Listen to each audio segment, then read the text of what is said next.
Quero saudar com alegria você que me acompanha no Santo do Dia. Hoje, de 19 de setembro, a igreja celebra a memória litúrgica de Nossa Senhora da Salete. Corria o ano de 1846. Era o mês de setembro, início de outono na Europa. Mais precisamente, o dia 19, na pequena cidade de La Salette, na França, diocese de Grenoble. Os campos de La Salette, próximo aos Alpes, estavam revestidos divinamente de flores diversas, formando um espetáculo de rara beleza. Foi nesse cenário que os pastorinhos Maximino, 11 anos, e Melânia, de 15 anos, enquanto pastoreavam o rebanho, foram visitados pela Virgem Maria. Após o almoço daquele sábado ensolarado, os pastores, mais precisamente Melânia, avistou no fundo do vale uma estranha luz que brilhava como o sol. A pequena pastora chamou a atenção de seu companheiro para o fenômeno. Ao se aproximarem da luz, esta se abriu. Ela se abriu ao meio e os pastores puderam contemplar a figura de uma linda mulher sentada sobre uma pedra, com os cotovelos apoiados sobre os joelhos e o rosto escondido entre as mãos, demonstrando uma profunda tristeza. A bela senhora, ao perceber que os mesmos estavam assustados, chamou-os para perto dela a fim de acalmá-los. Vinde, meus filhos, não temais. Aqui estou para vos comunicar uma grande notícia. Se meu povo não quiser aceitar, vejo-me forçada a deixar cair o braço de meu filho. É tão forte e tão pesado que não posso mais segurar. Há tanto tempo que sofro por vós. E Nossa Senhora continuou. Os que conduzem os carros de boi não o fazem sem abusar do nome de meu filho. Se a colheita se estraga, não é senão por vossa causa. Bem vos mostrei no ano passado, como a colheita das batatas, e não fizeste caso. Ao contrário, quando encontraves estragada, era então, e em tom de revolta, pronunciáveis o nome do meu filho. Se tiverdes trigo, não o semeeis, pois os animais comerão tudo. O que semeardes e o que vingar, reduzir-se-á a pó quando for malhado. Sobrevirá uma grande fome.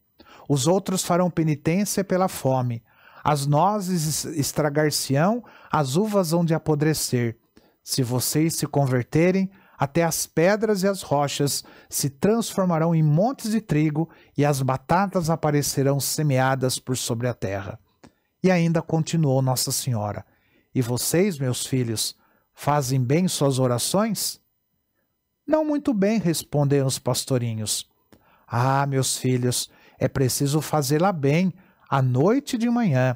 Quando não puderdes rezar mais, recitai ao menos o Pai Nosso e uma Ave Maria devotamente.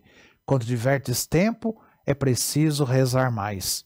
E Nossa Senhora ainda falou, somente algumas mulheres idosas vão à missa. Os outros trabalham aos domingos, durante o verão. E no inverno, quando não sabem o que fazer, vão à missa para somente zombar da religião.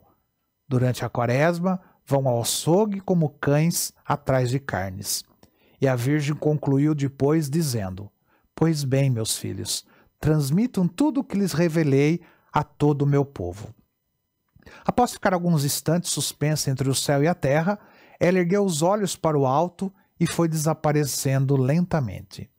Maximino apressou-se então para juntar algumas flores que a bela senhora tinha sobre os pés, mas elas sumiram repentinamente. Os pastorinhos voltaram para a vila ao escurecer e contaram aos seus patrões tudo o que tinham visto e ouvido da bela senhora. Após o dia 21 de setembro, começaram as romarias ao local da aparição, cuja veracidade foi comprovada por inúmeros milagres. No ano de 1852, o bispo de Grenoble, ele fundou a Congregação dos Missionários para propagar a mensagem da Virgem de La Salette e também iniciou a construção do santuário que ficou pronto em 1879. Maximino morreu muito jovem e Melânia tornou-se religiosa, sendo uma das fundadoras das Filhas do Zelo do Divino Coração de Jesus, e faleceu em 1904 em odor de santidade. Melânia descreveu o pranto de Nossa Senhora. Ela disse assim: A Santíssima Virgem chorava quase o tempo todo enquanto falava. Suas lágrimas corriam lentamente até os seus joelhos e desapareciam como faíscas de luz.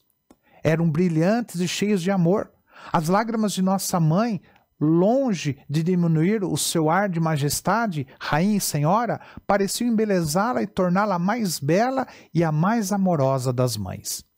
Nossa Senhora tinha uma belíssima cruz pendurada no pescoço. Essa cruz era dourada e sobre ela o crucificado. Quase nas duas extremidades da cruz, de um lado havia um martelo e do outro uma torquês. Geralmente se interpreta, o martelo como símbolo daquela que pela sua má vida e pelos menosprezo à lei divina pregam ainda mais nosso Senhor Jesus Cristo na cruz. Nesta mesma concepção, a torquês representa aqueles que por suas boas ações aliviam as dores de nosso Senhor, tentando despregá-lo da cruz. Sobre os olhos da Virgem, Melânia descreveu: os olhos da Virgem Maria pareciam 1000 vezes mais belos que os brilhantes, os diamantes e todas as pedras preciosas mais procuradas. Eles brilhavam como sóis, eram doces, luminosos como um espelho.